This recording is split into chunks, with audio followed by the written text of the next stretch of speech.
அல்லாஹ்வுக்கு விருப்பமில்லை தன்னுடைய அடியார்கள் கஷ்டப்பட வேண்டும், சிரமப்பட வேண்டும் என்று அல்லாஹ் ஒரு நாளும் விரும்புவதில்லை. ஒரு தாய் கூட தன்னுடைய பிள்ளை கஷ்டப்பட வேண்டும் என்பதை விரும்ப மாட்டார். எப்பொழுதும் தன்னுடைய பிள்ளை நல்ல முறையில் இருக்க வேண்டும், நல்ல முறையில் வாழ வேண்டும் என்றுதான் தாய் தகப்பன் கூட ஆதரவு வைப்பார்கள். சகோதரர்களே, அர்ஹமுர் ராஹிமீன் ஆகிய தாயை விட இரக்கமுடைய, அனைவர்களையும் விட இரக்கமுடைய அல்லாஹ் எங்கள் மீது எவ்வளவு அன்பு வைத்திருப்பார். நாம் எல்லோரும் நல்லவர்களாக சிறந்தவர்களாக வாழ வேண்டும் என்று அல்லாஹ் எதிர்பார்த்து எங்களுக்கு தந்த ஒரு இபாதத் என்ன தெரியுமா? தொழுகை. எங்களுக்கு தந்த ஒரு இபாதத் அல்லாஹ் தொழுகை. சகோதரர்களே, ஏனைய வணக்கங்கள் எல்லாம் காலங்களோடு சேர்ந்தது. ஜகாத்தை எடுங்கள், வருடத்துக்கு ஒரு தடவை தான் ஜகாத். நோன்பை எடுங்கள், வருடத்துக்கு ஒரு தடவை தான் நோன்பு. ஹஜ்ஜை எடுங்கள், ஹஜ்ஜுக்கு உடம்பிலும் சக்தி இருக்க வேண்டும், இரண்டாவது வசதியும் இருக்க வேண்டும். ஆனால் சகோதரர்களே, தொழுகை இருக்கிறதே, இதற்கு ஒரு மனிதனுக்கு எதுவும் தேவையில்லை. அந்த மனிதன் நின்று தொழலாம், உட்கார்ந்து தொழலாம், முடியாவிட்டால் படுத்துக் கொண்டும் தொழலாம். தண்ணீரால் வுது எடுத்து தொழலாம், தண்ணீர் பாவிக்க முடியாவிட்டால் மண்ணால் தயமம் செய்து தொழலாம், எப்படியாவது தொழலாம். கண்ணியமிக்க சகோதரர்களே, சற்று யோசியுங்கள், ஏன் அல்லாஹ் இப்படி தொழுகையை வைத்திருக்கின்றார்? கொஞ்சம் முன்னுக்கு வாங்க, இடங்களை இன்னுக்கு வரவங்க இடம் கிடைக்கும். கொஞ்சம் முன்னுக்கு வாங்க, தொழுவ நேரம் நாங்கள் இன்ஷா அல்லாஹ் சம்பாவோம்.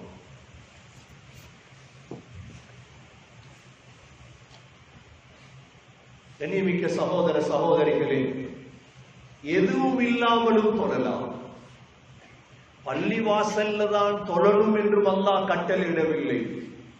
பூமியில் எல்லா இடங்களிலும் தொழலாம். பூமியில் எல்லா இடங்களிலும் முசல்லாவை விரிக்க வேண்டியதுதான், சுத்தமான இடமா தொழ வேண்டியதுதான். ஏன் அல்லாஹ் இப்படி விசாலப்படுத்தி வைத்திருக்கிறான் தெரியுமா? எங்கள் ஒவ்வொருவருடைய முன்னேற்றமும் தொழுகையில் தான் இருக்கு. ஒவ்வொருவருடைய முன்னேற்றம், இது என்னுடைய முன்னேற்றம், ஹசரத்மார் மட்டும்தான் தொழணும், தாடி வச்சவங்க மட்டும்தான் தொழணும் இல்லை.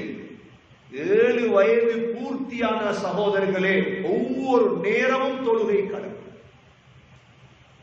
7 வயதாயிட்டா தொழுக கடமை ஆயிட்டு. எதுவரைக்கும் தொழுகை கடமை தெரியுமா?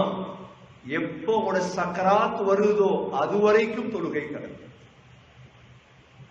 சக்கராத் வரை சகோதரர்களே, உண்மையான முஸ்லிமுடைய ஒரு தொழுகை கூட தவறக்கூடாது. ஒரு தொழுகை கூட தவறக்கூடாது. வாழ்க்கையில முன்னேறிக்கொண்டே போகும். நாம் ஸல்லல்லாஹு அலைஹி வஸல்லமுடைய சக்கராத்துடைய ஹதீஸை நீங்க பாத்தீங்கன்னா, சக்கராத் நபி அவங்களுக்கு தொடங்கினது மக்ரிபுக்கு பிறகு. சொல்லுவாங்களே, சிலருடைய சக்கராத் 2 நாள் 3 நாள் 4 நாள். ஸல்லல்லாஹு அலைஹி வஸல்லம் மக்ரிப் தொழுவித்தாங்க, சூரத்துல் முர்ஸலாத் ஓதி வீட்டுல போய் தூங்குறாங்க, சாயிறாங்க. இஷாவுடைய நேரம் சக்கராத். இப்ப நபி அவங்களுக்கு தெரியும், எனக்கு சக்கராத் என்றாலும் நான் தொழுகையை விடக்கூடாது.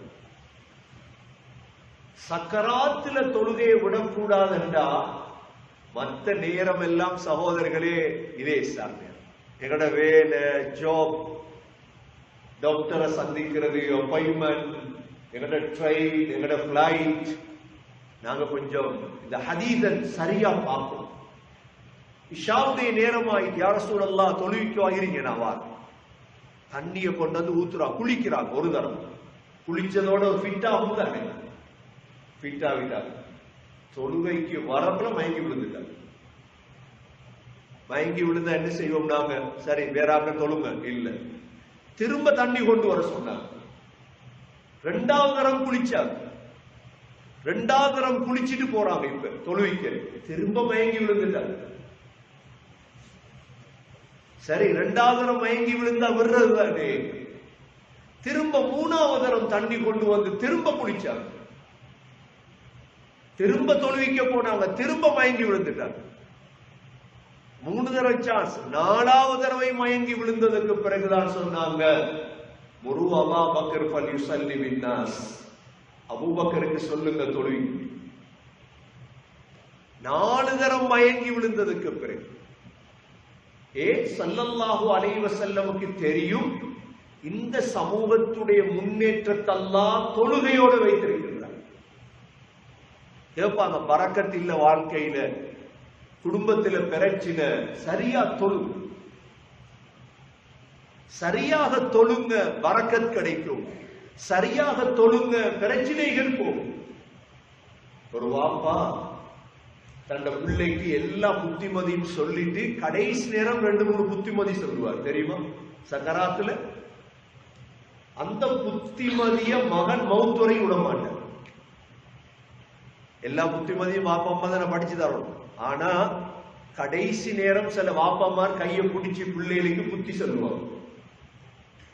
இந்த புத்தி அந்த மகன் எழுதி வைப்பார், தங்க பேனையால் எழுதி வைப்பார்.